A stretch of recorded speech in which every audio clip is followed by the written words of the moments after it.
अपने पसंदीदा शो के फुल एपिसोड देखने के लिए अभी डाउनलोड करें दंगल प्ले ऐप।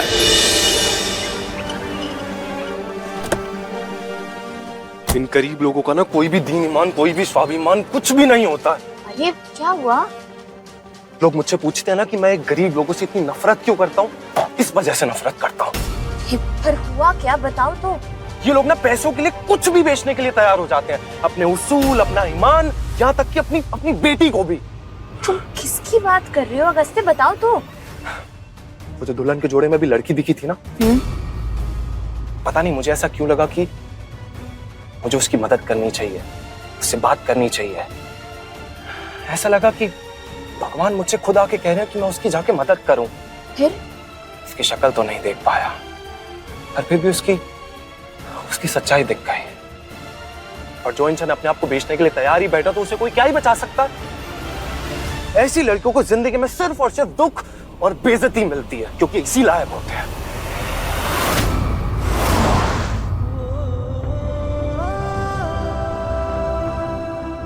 हमारे लिए अपने आप को कुर्बान कर रही हो।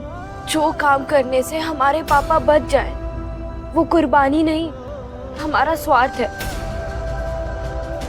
जिस काम से हमारे पापा ठीक हो जाए वो हम किसी और के लिए नहीं कर रहे, अपने लिए कर रहे हैं। और कैसे जिएंगे हम वो जिंदगी जो हमारी बेटी की जिंदगी फूंक कर हमें मिलेगी।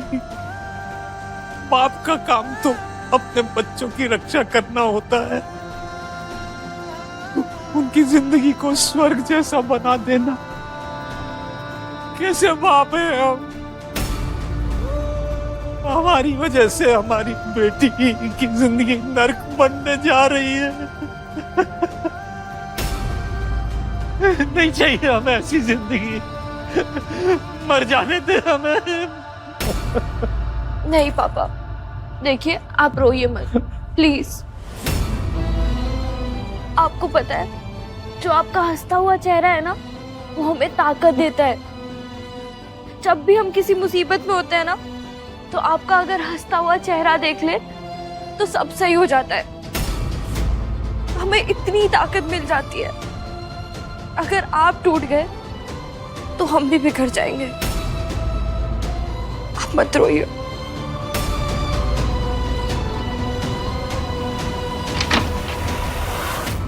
शादी का समय हो गया है, चलिए।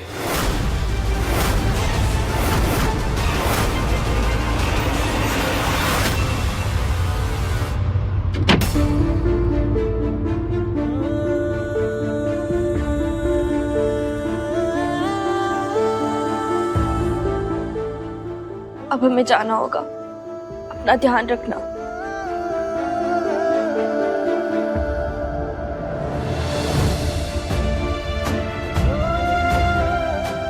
हम तो इस शादी के लिए तुम्हें आशीर्वाद भी नहीं दे सकते।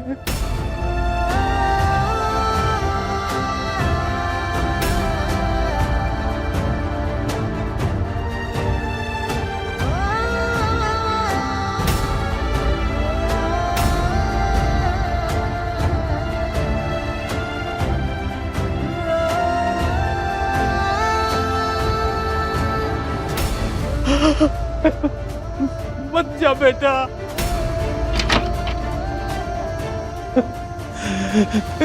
कान्हा जी, क्या आपने सच में मेरी बेटी का साथ छोड़ दिया?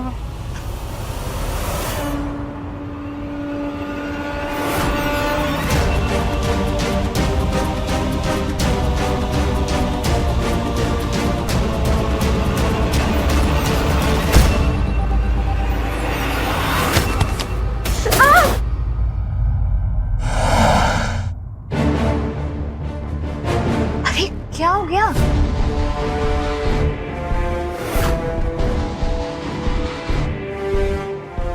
पता नहीं, ऐसा लग रहा है जैसे मैंने किसी की आवाज सुनी। पर किसकी आवाज? खड़ी में तो हम दोनों के अलावा कोई है ही नहीं। तुम ठीक तो हो ना? जब से हॉस्पिटल आए हो अजीब सा बर्ताव कर रहे हो, एकदम से मुझे छोड़कर भी गायब हो गए, और अब तुम्हें आवाज सुनाई दे रही है। क्या हो क्या रहा है? तुम ठीक हो ना अगस्त्य? मैं ठीक नहीं हूँ। ऐसा लग रहा है जैसे कुछ कुछ गलत हो रहा है, जैसे कोई अपना बहुत पास था और मुझसे दूर जा रहा है। कुछ बहुत खास मेरे हाथ से छूट रहा है। मतलब मुझे कुछ समझ नहीं आ रहा है अगस्त्य। नहीं, मुझे भी समझ में नहीं आ रहा। शनाया प्लीज हम मथुरा किसी और दिन चलें। पता नहीं, मुझे ऐसा लग रहा है कि मुझे यहीं आसपास रहना चाहिए, कहीं दूर नहीं जाना चाहिए। प्लीज, तुम्हारे पाँव में भी चोट लगी है, किसी और दिन चलते हैं। ओके, घर चलते हैं।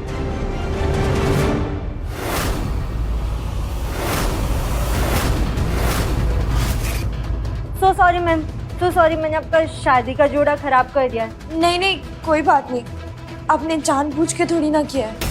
फिर भी मैम आप एक काम करिए, आप हमारे कपड़े पहन लीजिए। हॉस्पिटल में हम एक एक्स्ट्रा सेट रखते हैं। हमारा परिवार कहाँ है?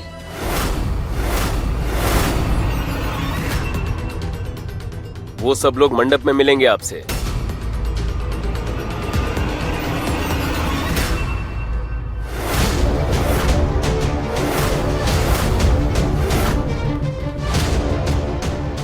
क्या जादू है पैसे में? सारा आका पीछा, सुख दुख सारी मुश्किलें बुला देता है। देखो तो दिल करता है निहारते ही रहो।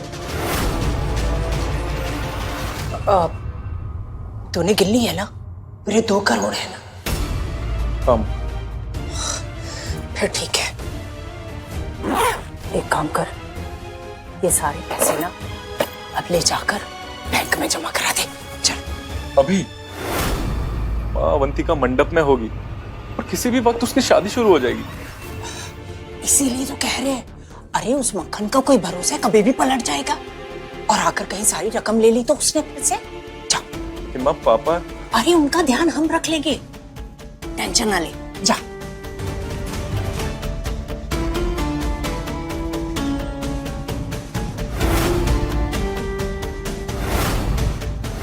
कृष्णा, चल उठ, चल मंडप में चलते, देखते वहां क्या चल रहा है।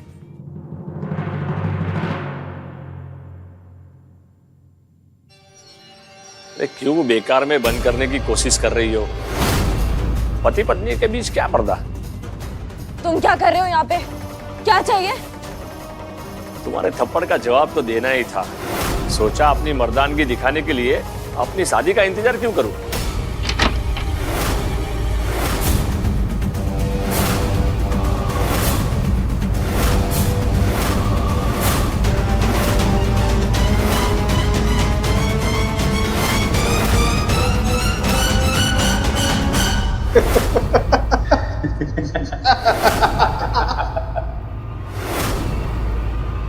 ये सब कौन है? क्या हो रहा है यहाँ पे? पैसे हमने खर्च किए हैं, थोड़ी वसूली तो हम भी कर लें। क्या बोल रहे हो तुम? हमारी तुम्हारे भाई से शादी तय हुई है, तुमसे नहीं। अब तुम्हारे थप्पड़ का अंजाम तो होना ही चाहिए ना।